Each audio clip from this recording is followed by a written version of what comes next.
Os produtores começaram apostando tudo na pecuária com uma grande área de pastagens e anos depois a história dos criadores de Rondônia mudou.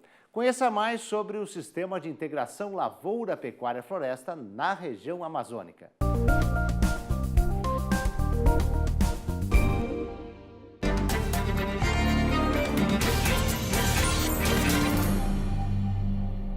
Olá pessoal, nós vamos hoje aqui estar discutindo um pouquinho sobre o sistema de integração lavoura-pecuária, uma produção de grãos, proteína e madeira de forma sustentável na região da Amazônia brasileira. Eu vou estar discutindo hoje basicamente o caso de Rondônia. Né?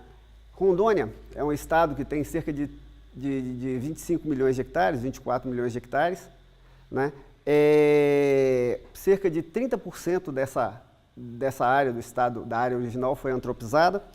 E nós temos um grande desafio hoje, que é, com o novo Código Florestal, a utilização desta área de uma forma mais correta, ou readequação dessas áreas que foram antropizadas para o Código Florestal.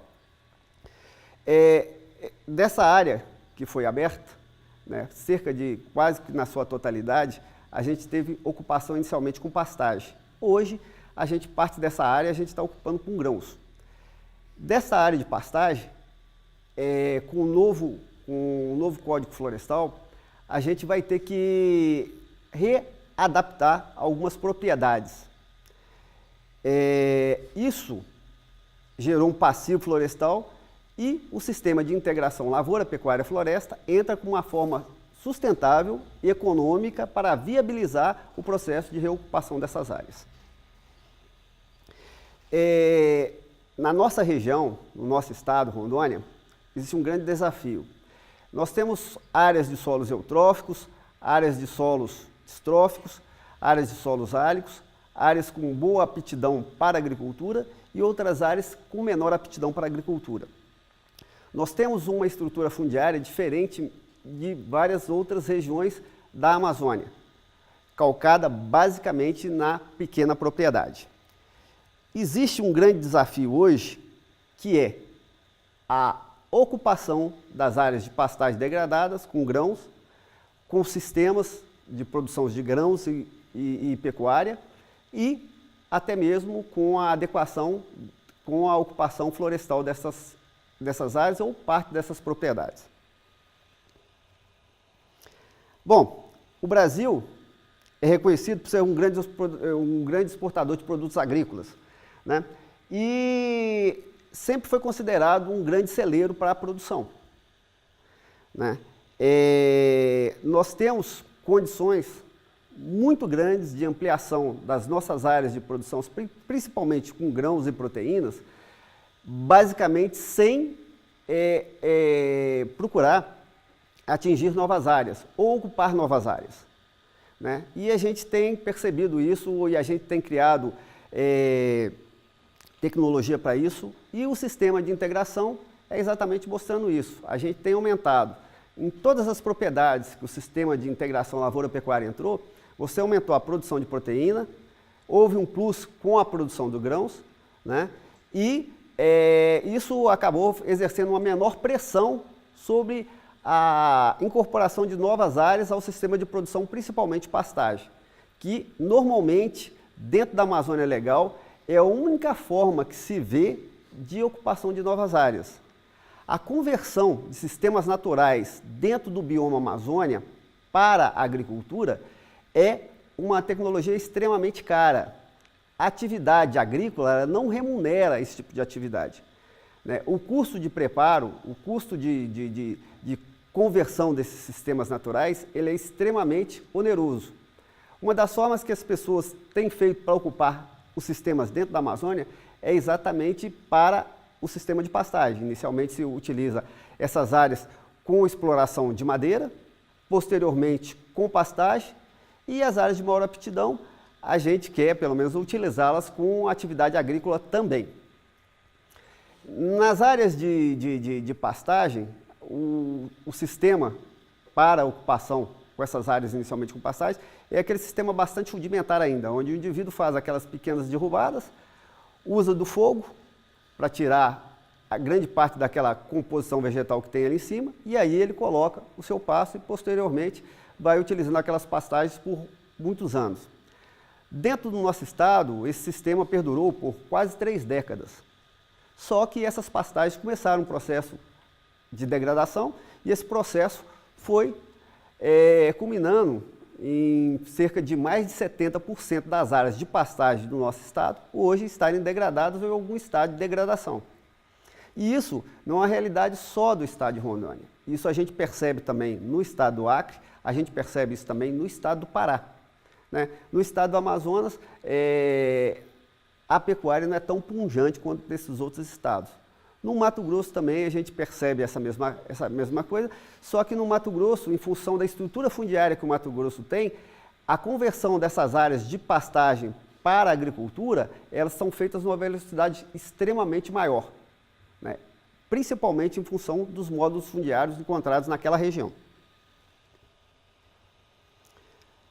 Bom, o estado de Rondônia.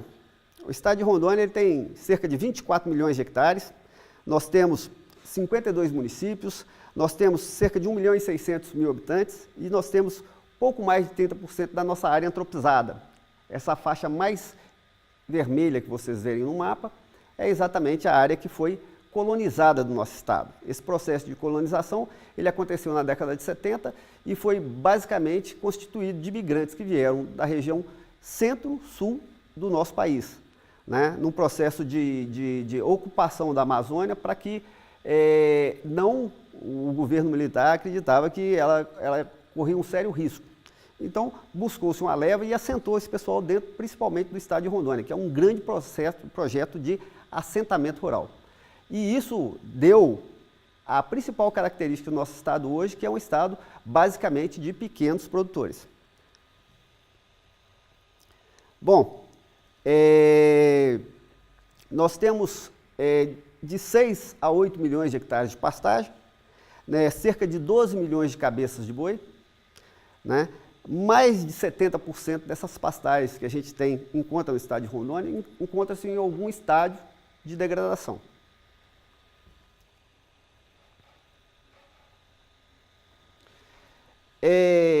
Rondônia, hoje, tem mais de 100 mil propriedades rurais, né? Não se esqueçam daquele número, nós temos 1.600.000 habitantes. E, não muito diferente do que a gente observa em outras regiões do país, o nosso estado também é um estado eminentemente urbano. Grande parte da população de Rondônia já está no meio urbano. E, mesmo assim, nós temos um número extremamente elevado de habitantes, de propriedades rurais. O número de propriedades com pecuária, com atividade pecuária no estado, atinge mais de 85% das propriedades rurais. 2 dos 10 maiores produtores de leite do país são municípios do estado de Rondônia e são basicamente calcados na área de agricultura familiar.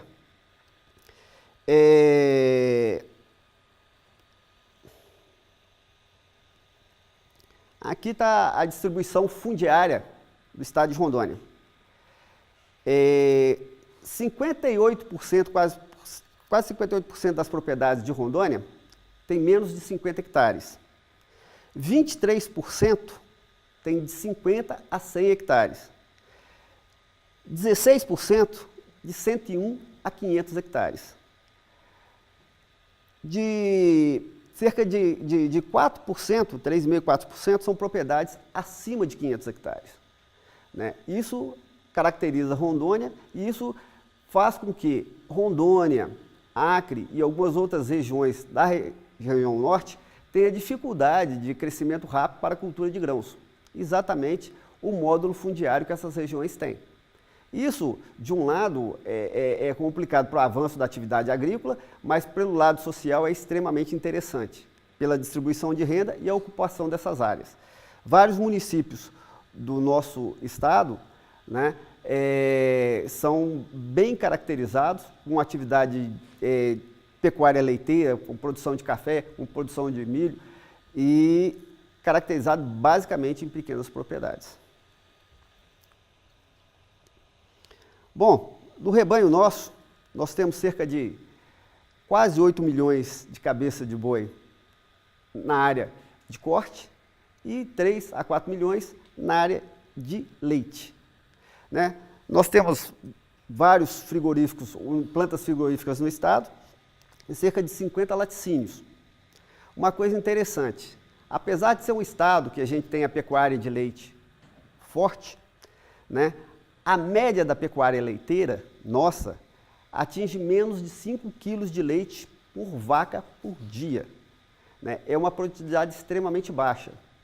A gente sempre fala, a gente não produz leite, a gente produz bezerro, né? Porque na realidade a pecuária leiteira, ela é a grande geradora de matéria-prima para a pecuária de corte, ou seja, os animais originários da pecuária de leite é que vão abastecer a engorda da pecuária de corte. Então, na realidade, a gente quase considera o leite um subproduto da pecuária leiteira do estado de Rondônia, onde a atividade principal, na realidade, é a produção de bezerros, né? Hoje, um dos maiores desafios para a pecuária de Rondônia e grande parte da pecuária do Mato Grosso são bois magros para produção intensiva, né? Hoje a dificuldade daquelas pessoas que buscam confinamento, buscam intensificação da produção de carne, é encontrar animais, né? Várias regiões têm mudado seu modelo de produção exatamente para poder ofertar ou ter a sua própria oferta de animais magros para engorda e confinamento. Uma vez que o confinamento, nessa parte de integração, tem crescido muito em Rondônia, muito no Mato Grosso, né? E a gente fala, hoje o principal desafio da pecuária de Rondônia e Mato Grosso está exatamente encontrar animais para se fazer com que eles adquiram maior peso em uma quantidade de tempo bastante reduzida, que seria basicamente o confinamento. Bom, Rondônia e os demais estados são considerados grandes fronteiras dentro do país, né? Rondônia se insere daquelas regiões mais promissoras para a produção de grãos, não só pela produção de grão, mas pela logística também. Rondônia hoje conta com 2 portos graneleiros, né, para exportação de soja e milho. Esses portos graneleiros estão sendo